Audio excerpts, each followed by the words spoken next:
Em estúdio, para analisar os temas do dia, está Pedro Pereira Coutinho, administrador da Fincor. Pedro, muito bom dia. Bom dia. Sei que tens acompanhado também de perto esta situação em Espanha. Parece-te ou não, e porque ainda não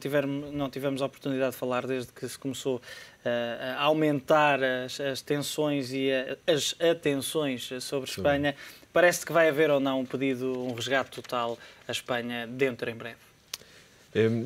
Nós somos da opinião que sim, na Fincor, da análise que fazemos da situação económica do país, por um lado,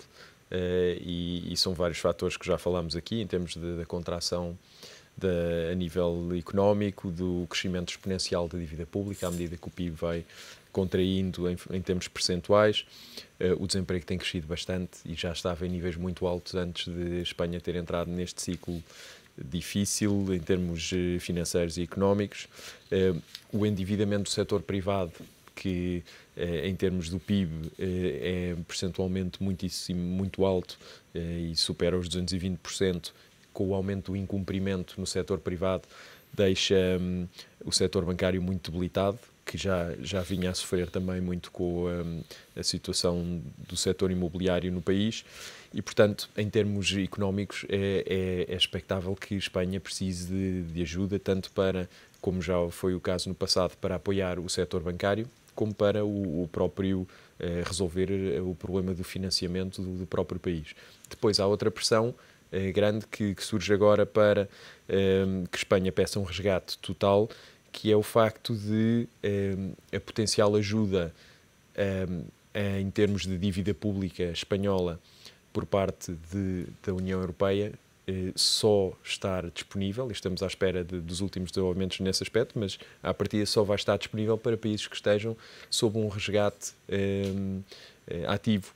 e, portanto, aumenta a Poderá pressão ser para também mais um passo para a Espanha poder aceder. É um fator muito importante que pode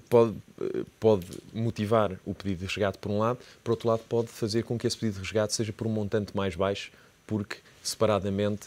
permitirá o apoio em termos de dívida pública, que era uma das utilizações fundamentais do pedido de resgate em termos de financiamento e de refinanciamento das operações de dívida que estejam em fase de atingirem a maturidade. Os mercados estão muito mais calmos, Pedro, em relação a este potencial provável pedido de ajuda. Se tivermos como comparação os pedidos de ajuda da Grécia, Irlanda e Portugal, em que tínhamos aqui tensões ao rubro, aqui a situação é um pouco diferente e até as agências de rating vêm dizer que se Espanha pedir ajuda externa é benéfico. Bem, o que ajuda é que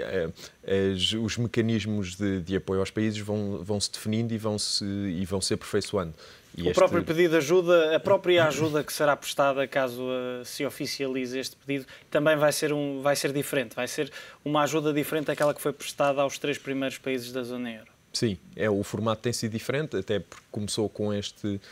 resgate específico dedicado exclusivamente ao setor bancário, portanto, tentando deixar de lado o Estado e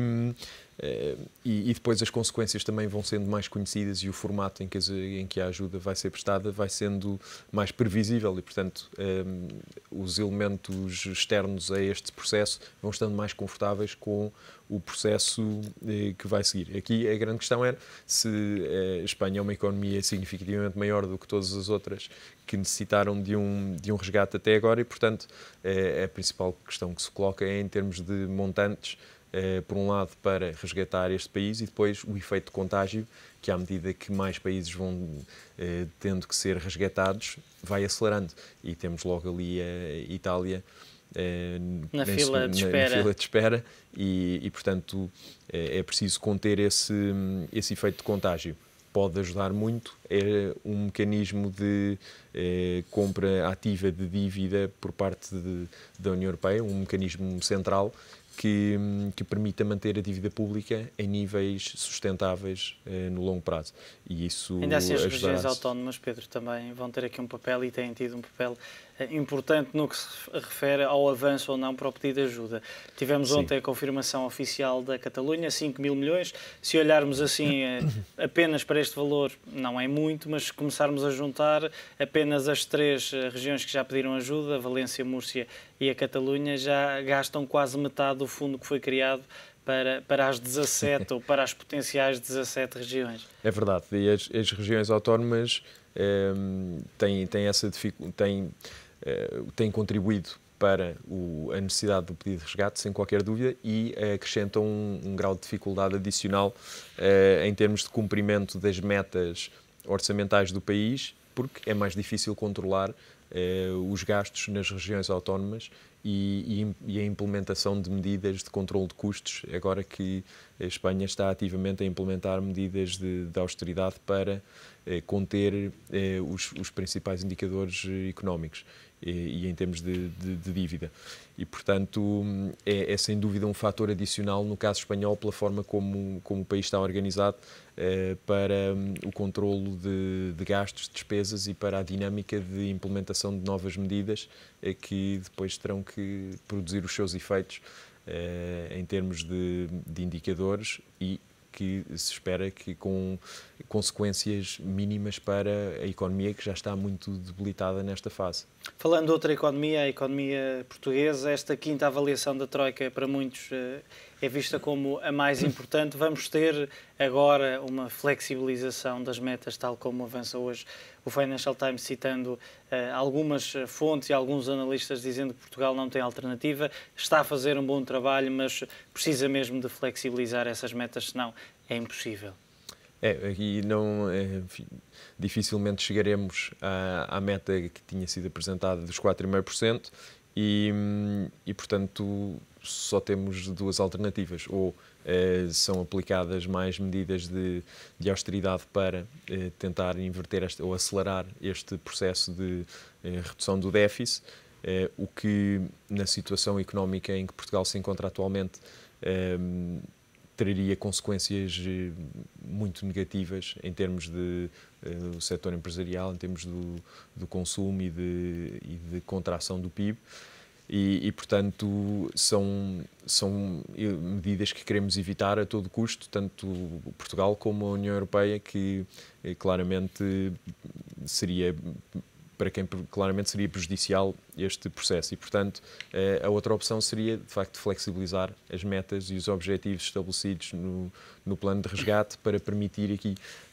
que as medidas que têm vindo a ser implementadas e que têm sido implementadas com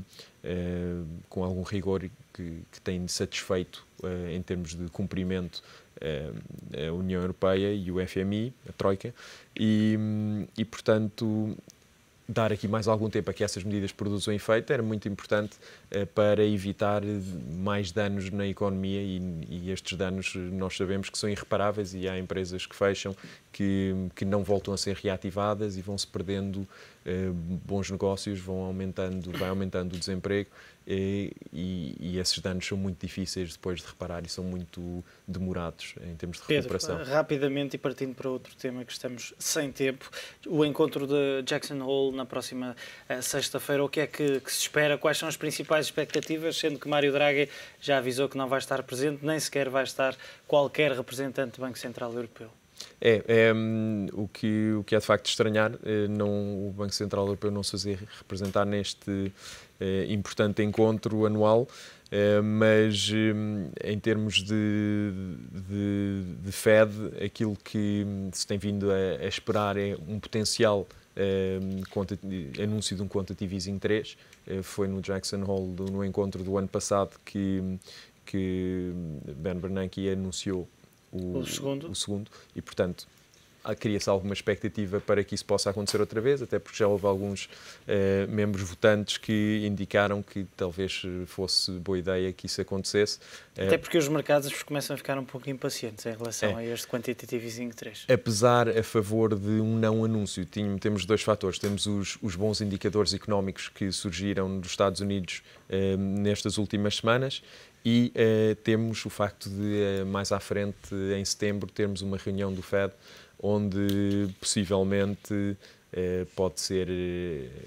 uma oportunidade mais adequada a um anúncio de um estímulo, medidas de estímulo à economia. Portanto, vamos esperar aguardar ver o que acontece. Pedro, muito obrigado pela tua análise. Obrigado. Pedro Pereira Coutinho, administrador da Fincor, com os destaques desta quarta-feira nos mercados.